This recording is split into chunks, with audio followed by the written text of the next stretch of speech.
दोस्तों अक्सर हम जब पुराने कपड़े पहनते हैं बहुत बार ऐसा होता है ना कि वो जेब में कभी 20 का नोट, 50 का नोट, 100 का नोट, कुछ एक नोट मिलता है और हमें कितनी खुशी होती है। मुझे तो बहुत खुशी होती है जब मैं देखती हूँ यार यार मेरे पॉकेट में 20 के नोट मिल गया, अरे वाह वेरी नाइस। अरे कहना क्या चाहते हो? तो दोस्तों अगर मैं बताऊं कि ऐसे ही आपके बैंक अकाउंट में कुछ अनक्लेम फंड्स होंगे जो आरबीआई डेफ में पड़े हैं, आरबीआई डेफ फंड्स में पड़े हैं, तो कैसा लगेगा आपको? पैसा ही पैसा होगा। और बहुत इजीली आप वो फंड्स को क्लेम कर सकते हो।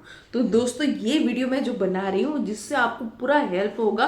हो सकता है कि किसी आपके फैमिली मेंबर्स का, आपके दोस्तों का, आपके ग्रैंड पेरेंट्स का, आपके माताजी पिताजी का, किसी के अकाउंट का फंड्स आरबीआई डेफ में पड़ा हो झूठ बोल रहा है। और आपको पता ही ना हो। तो दोस्तों मैं प्रीति गांगुली आप सभी का स्वागत कर रही हूँ वन पॉइंट सॉल्यूशन विद प्रीति सुबोध गांगुली। तो दोस्तों आरबीआई डेफ फंड होता क्या है? तो सबसे पहले हम जान लेते हैं डेफ का मतलब क्या है। तो डेफ का मतलब है डिपॉजिटरी एजुकेशन अवेयरनेस फंड। तो दोस्तों अक्सर आपने देखा होगा अमिताभ बच्चन जी जो आरबीआई के बारे में हमेशा एड्स करते रहते हैं, अवेयरनेस प्रोग्राम करते हैं। ऐसे कहाँ से आता है? तो ये डेफ फंड से ही पैसा उठाया जाता है जो आरबीआई अवेयरनेस के लिए यूज करती है। प्यारी समझ गई। दोस्तों आरबीआई ने एक सर्वे किया था जिसमें पता चला है कि 2800 करोड़ रुपए अनक्लेम अमाउंट थे जो कस्टमर को पता ही नहीं है कि उनके पैसे आरबीआई डेफ में पड़े हैं। और आपको तो यकीन नहीं होगा दोस्तों, ये 2024 तक के 4500 करोड़ तक पहुंच चुका है। तो दोस्तों सबसे पहले कैसे पता करें कि हमारे अकाउंट का जो पैसा था वो आरबीआई डेफ फंड्स में चला गया कि वो कहाँ पर है? रुको जरा, सबर करो।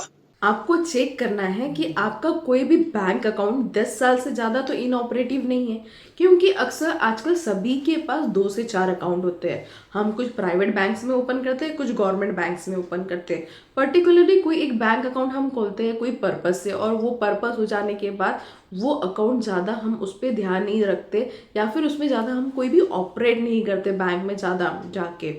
तो अगर ऐसा कोई भी अकाउंट है जो 10 साल से पुराना है और उसमें कुछ फंड्स पड़े होंगे तो वो निश्चित ही है कि वो पैसा आरबीआई डेफ फंड में पार्क होगा आपका पैसा।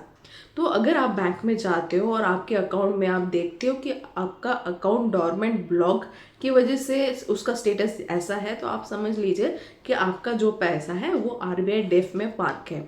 तो सबसे पहले आप बैंक में बताइए कि मुझे इसे क्लेम करना है। क्लेम करने के लिए मुझे बताइए एग्जैक्टली मेरा कितना अमाउंट आरबीआई डेफ के पास है। ये कैसे आप पता कर सकते हो? आप 10 साल का एक बैंक स्टेटमेंट निकाल लीजिए। बैंक स्टेटमेंट से आपको पता चल जाएगा कि एग्जैक्टली कितना अमाउंट आरबीआई डेफ में पड़ा हुआ है। तो आरबीआई डेफ में आपको पता चल जाएगा कि मेरा 10,000, 50,000, 20 रुपये या जितना भी अमाउंट XYZ अमाउंट जितना भी आरबीआई डेफ में पड़ा है उसको मुझे क्लेम करना है। क्लेम करने का प्रोसेस ऐसा है दोस्तों कि आपको सबसे पहले री केवाईसी करानी होगी। री केवाईसी आपको मैंने बताया है कि नॉर्मल सेविंग्स अकाउंट का जो भी हम री केवाईसी करते हैं उसमें पैन, आधार कार्ड, एक फ़ोटो लगता है और आप कोई एक चेक या फिर आप उसमें कैश डिपॉजिट कर देते हो जिससे आपका अकाउंट रेगुलर हो जाता है। इसके साथ आरबीआई डेफ में एक आरबीआई डेफ रिट्राइवल मतलब फंड्स को रिट्राइव करने के लिए एक फॉर्म भरा जाता है।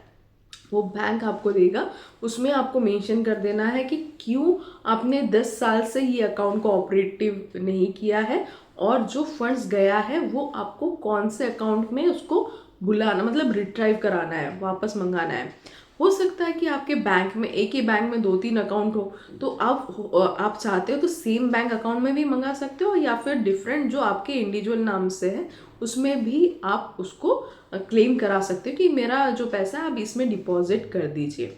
तो दोस्तों ये जब हो जाएगा, डिपॉजिट हो जाएगा, तो बैंक सबसे पहले आपका री केवाईसी कर देगी। केवाईसी हो जाने के बाद जो आपका आरबीआई डेफ का जो आपने फॉर्म भरा है वो आरबीआई के पास भेज देगी और उनको रिक्वेस्ट करेंगे कि कस्टमर बैंक में आया है वो क्लेम करना चाहता है। विद इन जो भी टैट होता है मैक्सिमम 4 से 5 दिन के अंदर आपका ये जो RBI डेफ के पास वो जो फंड्स है वो रिकॉल हो जाएगा और आपके अकाउंट में क्रेडिट हो जाएगा। दोस्तों, अगर किसी का ज़ीरो बैलेंस अकाउंट है, जो BSBDA अकाउंट है, तो एज पर RBI ने कहा है कि उसमें, क्योंकि डायरेक्ट बैंक ट्रांसफ़र जो होता है ना, जो सब्सिडी देती है बैंक, तो उन्होंने बोला है बैंकर्स को या बैंक को उन्होंने एक इंस्ट्रक्शन दिया है कि अगर आपका कोई भी कस्टमर है जिनका BSBDA अकाउंट है, तो उसको आप RBI डेफ में नहीं कर सकते हो, उसको आप ब्लॉक नहीं कर सकते हो। कौन है ये लोग? कहां से आते हैं ये? मैं आपको बताना चाहूँगी RBI भी इसके ऊपर बहुत अच्छे से काम करता है। जो भी अनक्लेम अकाउंट्स होते हैं ना, अनक्लेम फंड्स जो RBI डेफ फंड्स में पार्क हो जाता है, तो बीच में RBI ने एक कैंपेन रन किया था जिसका नाम है 100 Days 100 Pays। ये जो कैंपेन था ना, बहुत ही अच्छा था। ये कैंपेन में ऐसा था कि जो डिस्ट्रिक्ट में टॉप 100 अकाउंट्स है जिसमें हाई वैल्यू फंड्स है ना, बड़े अमाउंट के फंड्स है जो RBI डेफ में पड़ा है और आपको पता ही नहीं है कि उनका फंड्स RBI डेफ में पड़ा है, तो उन्होंने RBI ने बोला है बैंक को कि आप कस्टमर तक पहुंचिए, उनको जागरूक कीजिए कि आपका ये पैसा जो है वो RBI डेफ फंड्स में है और आप उनसे रिक्वेस्ट कीजिए कि वो पैसा वो क्लेम करें। शाबाश बेटा, बहुत बढ़िया। तो दोस्तों, आशा करती हूँ कि अब आपको समझ में आ गया होगा कि RBI डेफ फंड्स होता कैसा है और कैसे क्लेम करें RBI डेफ फंड्स को।